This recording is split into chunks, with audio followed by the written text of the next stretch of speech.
The nurse's voice trembled. "Sir, we found your mother unresponsive. The alarm cable was pulled. It shouldn't have been. Shouldn't have been." A simple phrase, sharp enough to skin a soul. My fingers tightened around the phone. The world slowed, sound fading into a long, suffocating hum. I watched my wife stir beside me, stretching lazily, pretending sleep. She always pretended well. 20 minutes. Flatlined for 20 minutes before they found her. My mother, my quiet, gentle mother, who raised me alone, who stitched my world together with tired hands and unwavering hope. Gone. Disconnected. Life severed like a cord between a machine and a heartbeat. I stared at the ceiling. Cold. Silent. My mind didn't scream. It didn't break. It didn't bleed. It calculated. A small memory flickered. My wife, leaning over my mother's hospital bed, whispering something I couldn't hear. Her eyes, hard, impatient, ungrateful. And before that, Thanksgiving. Phone on loudspeaker. My wife laughing as she told my mother to wash dishes if she wanted to eat. My mother's silence. The humiliation. The fragile dignity swallowed. And after, my husband doesn't need to waste money on old baggage. My mother heard that too. I didn't cry. I simply rose from the bed. My wife blinked at me. "What's wrong?" I looked at her, and for the first time truly saw her. The villain of a home disguised as a wife. No alarms, no shouting, just a quiet, surgical realization. She didn't disconnect just a cable. She severed herself from mercy, and now she would drown in the consequence. The hospital hall smelled of bleach and death. People moved around me, voices muffled by grief and fluorescent lights. I stood by my mother's body, skin pale, eyes closed peacefully, almost as if resting. Machines powered off, wires coiled like dead serpents. Disconnected. I placed my hand on hers, still warm, still human. My rage didn't come as fire, it came as ice. Cold, precise, enduring. She was stable, the doctor whispered. Someone turned off the alarm. The nurses, they didn't notice. I nodded. Slow, controlled. Nothing on my face betrayed me. Who was last in her room? My voice was a blade, polished and thin. They checked. Cameras, charts, records. My wife. At 11:42 p.m., 20 minutes before she died. She said she was helping her rest. Helping? Like a butcher helps a lamb lie still.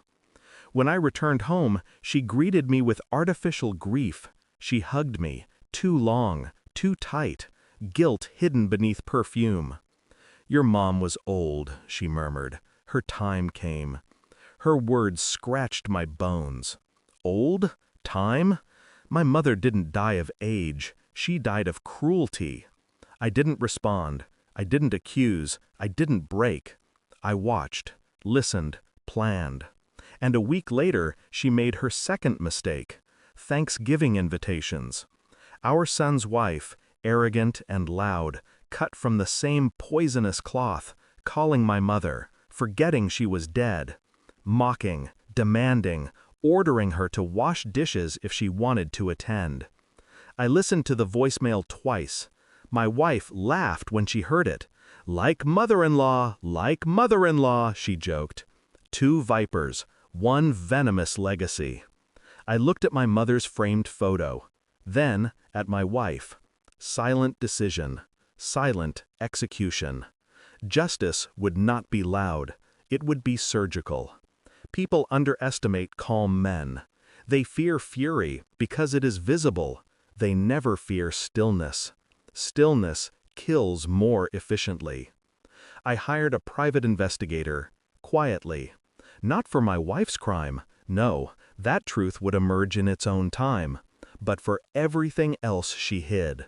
Bank statements, hidden accounts, secret calls, messages laced with contempt. She hated my mother. She resented her presence.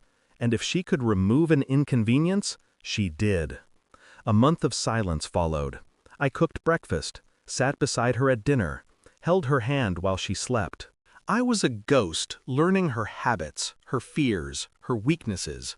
Meanwhile, I prepared my exit. Assets transferred to trusts, properties retitled, her name erased from accounts she worshipped. Then, one quiet night, I booked a villa in Switzerland, a palace carved into mountains, wrapped in silence money could only rent, not buy. A home my mother dreamed of visiting one day. So I would go for her, without the woman who killed her. The evidence arrived on a rainy Thursday. Documents spilling poison in neat, professional paragraphs.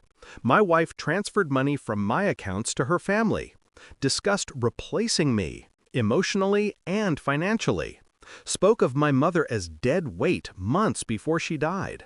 I printed every message, every transfer receipt, every timestamp, and then the jewel, a nurse's witness statement.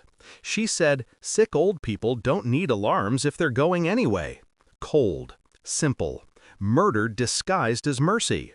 I placed the folder in front of her at breakfast. She laughed at first.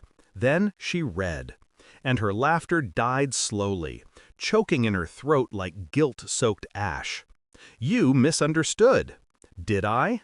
My tone was scalpel thin. She began to cry, loud, messy, performative. Sympathy is a currency manipulators love to counterfeit. I simply watched her drown in panic. Please, she whispered, we can fix this. You already did, I replied. You freed me. I slid divorce papers forward, bank statements showing her cut off, evidence packets sealed for lawyers, a copy already sent to authorities for investigation.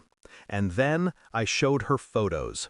Snow-covered mountains, glass wall villa, a life she would never touch again. My mother served others with love, I said. You demanded service because you cannot be loved. Her lips trembled. You won't survive without me. I smiled. Small, surgical. I already am. I left her in that kitchen, crying not for my mother, but for the lifestyle she lost. Predators panic when the prey becomes the architect of their ending. Switzerland greeted me like silence made of snow. Mountains towered, air thin, clean, untainted by cruelty. I stood on the balcony, wind cutting my face. I didn't imagine my mother smiling. I didn't picture forgiveness. Love doesn't erase what betrayal carves. I simply stood there, alone yet unbroken. Grief shaped me. Betrayal sharpened me. Truth freed me. Some losses are graves. Others are doors. As the snow settled, one final thought echoed. She disconnected my mother. I disconnected her world. Peace is not given. It is taken, quietly, surgically, without apology. And I will never apologize. Not for justice, not for leaving, not for surviving. Some hearts, mine sharpened. I already am. I left her in that kitchen, crying not for my mother, but for the lifestyle she lost. Predators panic when the prey becomes the architect of their ending. Switzerland greeted me like silence made of snow. Mountains towered, air thin, clean, untainted by cruelty. I stood on the balcony, wind cutting my face. I didn't imagine my mother smiling. I didn't picture forgiveness. Love doesn't erase what betrayal carves. I simply stood there, alone yet unbroken. Grief shaped me. Betrayal sharpened me. Truth freed me. Some losses are graves. Others are doors. As the snow settled, one final thought echoed. She disconnected my mother. I disconnected her world. Peace is not given. It is taken, quietly, surgically, without apology. And I will never apologize. Not for justice, not for leaving, not for surviving. Some hearts, mine sharpened.